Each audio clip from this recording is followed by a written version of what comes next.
Welcome to Bus Driver Life. On this channel, we've talked about bus fare disputes and conflicts a lot. And I guarantee you we are probably not done talking about them like after this video. But in this video, I'm actually going to discuss some possible solutions for avoiding bus fare disputes. Why? Because there have been so many conflicts at that fare box right there. People arguing and fighting and fussing.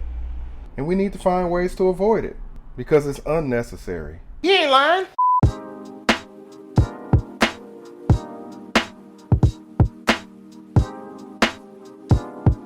Bus fare disputes can lead to situations like this.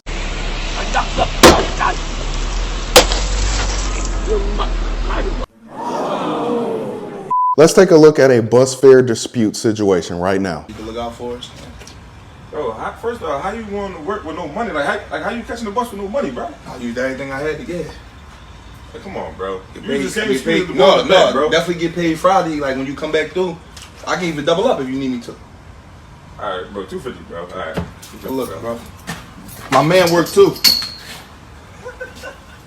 Make sure you all follow Bus Driver Do on Instagram. Really good content creator who is a bus driver doing some great things in Philadelphia. Unfortunately, not all bus fare disputes end so peacefully. Let's take a look at a few bus fare disputes that were a lot more serious than the video that we just watched from Bus Driver Do. Nassau man attacked bus driver over mask fare dispute. Female bus driver attacked over fare dispute. SEPTA, and this is in Philadelphia, SEPTA bus driver punched after fare dispute. $1,000 reward offered as suspect sought. Two men attack Metro bus driver over bus fare. Bus passenger mauls driver over fare dispute in China. Man arrested in brutal attack of Tri-Met bus driver. And this happened over a bus fare dispute. So are there any ways that we can avoid or eliminate bus fare disputes? We talk about them often on this channel, and it's definitely a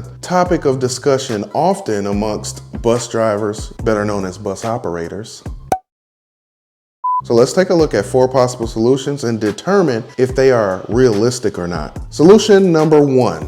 Passengers can just pay the bus fare. Yes, this solution is quite simple. If you are going to take the bus, be aware of what your bus fare is going to be, or at least be prepared to pay bus fare. Maybe you're not sure and you have to ask the bus driver, and then there will be no conflict, no arguments, nothing. However, we know that's very unrealistic because there will always be individuals who will board the bus and challenge the fare. There will be people who will get on the bus and try and scam their way onto the bus so that they can get out of paying fare. So what's another possible solution? Well, number 2 would be bus drivers can just stop collecting bus fare. And what I mean by that is if a person is willing to pay, good. If a person is refusing to pay, fine. Just go ahead. I'm not going to argue with you. No dispute, no conflict. Just go ahead. And this option is actually very realistic because a lot of transit agencies have actually instructed their bus drivers to not argue with people over bus fare. As you saw earlier, there have been lots of bus drivers assaulted and attacked over bus fare disputes. And that was only just a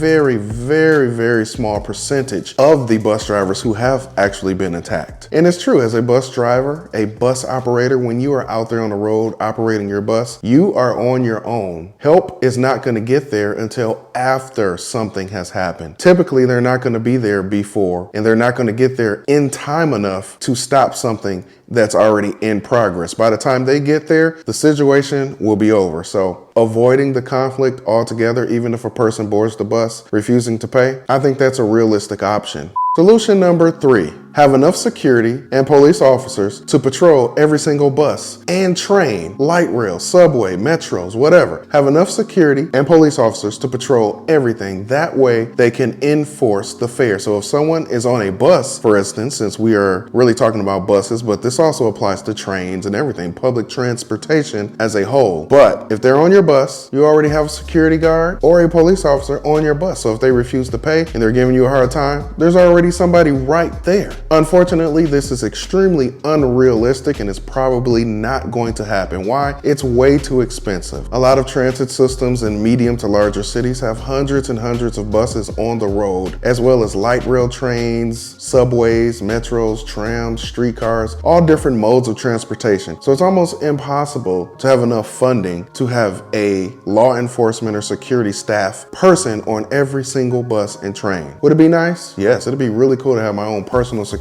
riding along with me on my bus every single day, every single route that I do. But I understand that that's unrealistic. That's not going to happen. However, a lot of transit systems, they will have security and they will also have some sort of partnership with the local police department. However, that coverage is very limited normally. So possible solution number 4, eliminate bus fare completely. Just think about it. Bus fare disputes are typically over bus fare. Thanks, Captain Obvious. So if you eliminate bus fare or just fare in general for public transportation, wouldn't that eliminate the disputes and make everything completely peaceful? No. I don't know if everything would be peaceful, because what I found is that some of the people that try and scam their way onto your bus and not pay, they end up being extremely disruptive, and it makes you regret letting them get on and get a courtesy ride. Like, okay, you can go ahead, just go ahead. And they're riding for free and they start to give you a lot of problems. It's really crazy how that works out. So I can only imagine if bus fares were completely free for everybody and you just had everybody jumping on the bus just because they could. I can only imagine some of the problems that we can run into. However, it would eliminate bus fare disputes, right?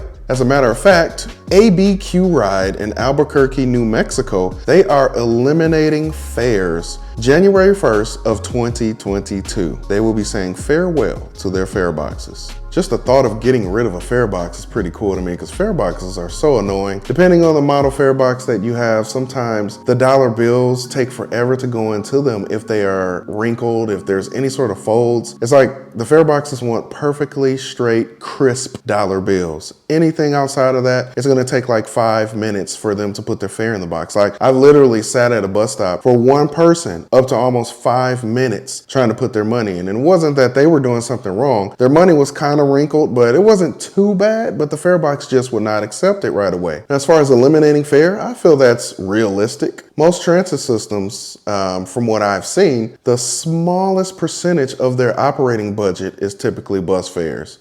So to all my fellow bus drivers out there, what do you all think about these 4 possible solutions to avoid bus fare disputes? And to the passengers, I know there's a lot of people that use public transportation and that ride buses, and you have witnessed bus fare disputes. What do you all think about these 4 solutions? From what we've seen in real world examples, it is not worth arguing and going back and forth with anybody over bus fare. If they're not gonna pay, just leave it alone. So if you're new to the channel, consider subscribing. Also check out the channel memberships. You can get extra bonus footage and goodies. So all you have to do is click join and it'll give you your options. And thank you so much for watching Bus Driver Life.